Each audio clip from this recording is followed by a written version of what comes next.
എല്ലാ മാന്യപ്രേക്ഷകർക്കും ജീവിതം സാക്ഷിയിലേക്ക് സ്വാഗതം. നമുക്ക് ജഡ്ജിംഗ് പാനലിനെ ആദ്യം പരിചയപ്പെടാം. Shri K Vasudevan, judicial member KELSA. Advocate Kallada K G Alexander, advocate member KELSA. Shrimati Sheena Lajeesh, psychological councillor KELSA. ഇന്നത്തെ കഥ പതിവിലും തികച്ചും വ്യത്യസ്തമാണ്. കലഹിച്ച് നിൽക്കുന്ന ഭാര്യാഭർത്താക്കന്മാരെ ഒന്നിപ്പിക്കുന്ന ഒരു കഥയല്ല.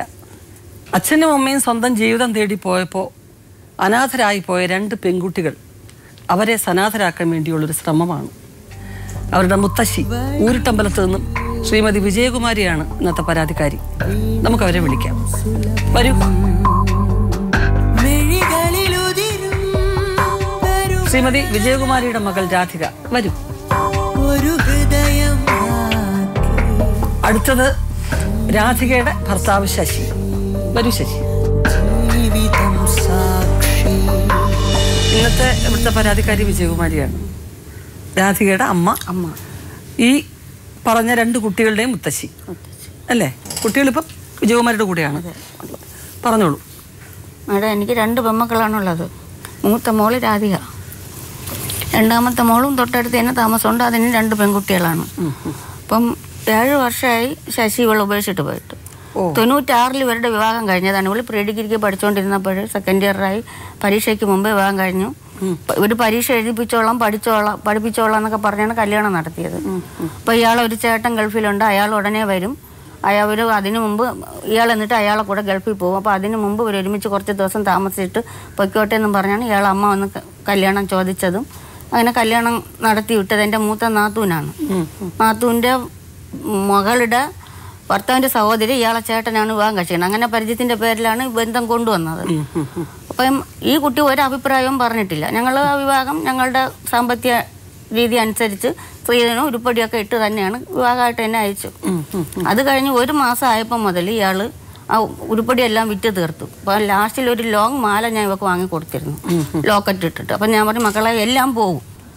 അപ്പോൾ അതായതുകൊണ്ട് ഞാൻ ചോദിച്ചതാണ്, മക്കളെ വന്നില്ല എന്നിട്ടപ്പോൾ ഇവള് പറഞ്ഞില്ല താമസിക്കുമെന്ന് പറഞ്ഞു. പിറ്റേന്ന് രാവിലെ ആയിട്ട് വന്നില്ല, അത് ഇന്ന് വരൂല്ലെന്ന് പറഞ്ഞു. ഇവള് ഒന്നും സത്യം എൻ്റെ അടുത്ത് പറയില്ല. അപ്പോൾ അടുത്തുള്ളവരടുത്ത് പറയും അത് അമ്മയെ വിഷമിപ്പിക്കേണ്ടെന്ന് പറഞ്ഞാണ് ഞാൻ അങ്ങനെ പറയണത്. എൻ്റെ അമ്മ എന്ത് കഷ്ടപ്പെട്ടാണ് ഞങ്ങളെ നോക്കണമെന്ന് പറയും. അതങ്ങ് പോയി. എന്നിട്ട് അതിന് ശേഷം ഇയാൾ 2004 അവിടെ ചെന്ന് നിന്നിട്ട് ഇയാളെ വീട്ടിൽ ഇയാളെ ബന്ധുക്കളുടെ അടുത്തൊക്കെ പോയി നിന്നിട്ട് അതുവഴി അങ്ങ് എവിടെയോ അങ്ങ് പോയി. എവിടെയാണെന്ന് ഞങ്ങൾക്ക് അറിഞ്ഞുകൂടാ. അപ്പോൾ ഇവളുടെ രണ്ടാമത്തെ കൊച്ചിന് എപ്പോഴും ശ്വാസം മുട്ടൽ വരും. ഈ കൊച്ചിനെ എടുത്തുകൊണ്ട് വഴിയാതെ അപ്പോൾ ഞാൻ തോളി കടത്തിക്കൊണ്ട് വഴി നീളം നടന്നപ്പോൾ ഒരാൾ പറയുന്നു ഇവന് പത്തനംതിട്ട വെച്ച് കണ്ടുവന്നു. അയാൾക്ക് അവിടെ പത്തനംതിട്ട LIC ഓഫീസിൽ ജോലി, അവിടെ വെച്ച് കണ്ടു. ഇയാൾ കുറേയൊക്കെ അനാവശ്യം പറഞ്ഞു. എവിടെ പോയാലും ഞങ്ങളെ പറഞ്ഞിട്ട് കുറേ അനാവശ്യം പറയും, എന്നെപ്പറ്റി കുറേ പറയും. കാരണം ഞാൻ കല്യാണ പാചകത്തിന് പോകുമ്പോൾ 4-5 ആണുങ്ങൾക്കൊപ്പം ഞങ്ങൾ 2 പെണ്ണുങ്ങൾ അല്ലെങ്കിൽ ചിലപ്പോൾ ഞാൻ മാത്രമൊക്കെ കാണുള്ളൂ.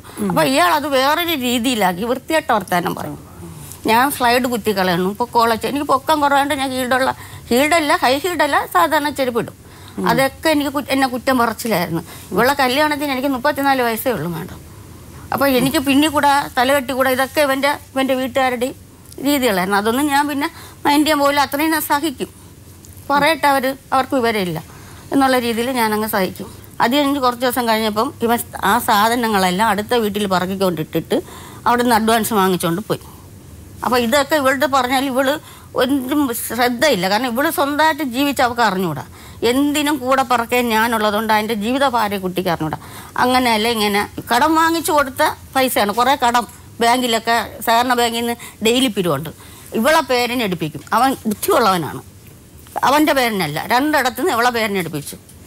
ഈ കുട്ടിയെ കൊണ്ട് പിന്നീട് SGSYയുടെ ലോണ് 40,000 രൂപ ഇവളെ കൊണ്ട് എടുപ്പിച്ചിട്ട് അതും ഞാൻ ബാങ്കിലടച്ചു. ആ പൈസ ഇവള് കടം വീടി, ആ പൈസ ഞാൻ ബാങ്കിലടച്ചു. അപ്പോൾ അവൻ ചെയ്യണതൊന്നും അവൻ്റെ പേരിനില്ലല്ലോ കടം, അവനങ്ങ് പോവാമല്ലോ. അതിന് മുമ്പ് ഇതുപോലെ 5,000 രൂപ കടം വാങ്ങിച്ചിട്ട് ഒളിച്ചു പോയപ്പോൾ ഇവൻ്റെ ചേട്ടൻ ഗൾഫിൽ ഇരുന്ന ചേട്ടനെ വിളിച്ച് പറഞ്ഞ് പൈസ ഞാൻ അറിയാതെ ഞാൻ പറഞ്ഞാൽ വഴക്ക് പറയും, ഞാൻ അടിക്കുകയും ചെയ്യും. ആ പേടി കൊണ്ട് ഇവള് പറഞ്ഞു അവൻ്റെ പൈസ വാങ്ങിച്ച് ആ സ്ത്രീക്ക് കൊടുത്തു. അപ്പം അതിനൊക്കെ ശേഷമാണ് ഇത് എപ്പോഴും ഇതുപോലെയാണ്. ഇവൻ എവിടെയെങ്കിലും ഇട്ടിട്ട് പോകാൻ സമയത്ത് ആദ്യം 2 ദിവസം ജോലിക്ക് പോവില്ല, 3ാമത്തെ ദിവസം ആരുടെയെങ്കിലും പൈസ കടം കേൾക്കും. എനിക്ക് മരുന്ന് കുടിക്കാനാണ്, നിർത്തുകയില്ല എന്ന് പറഞ്ഞു.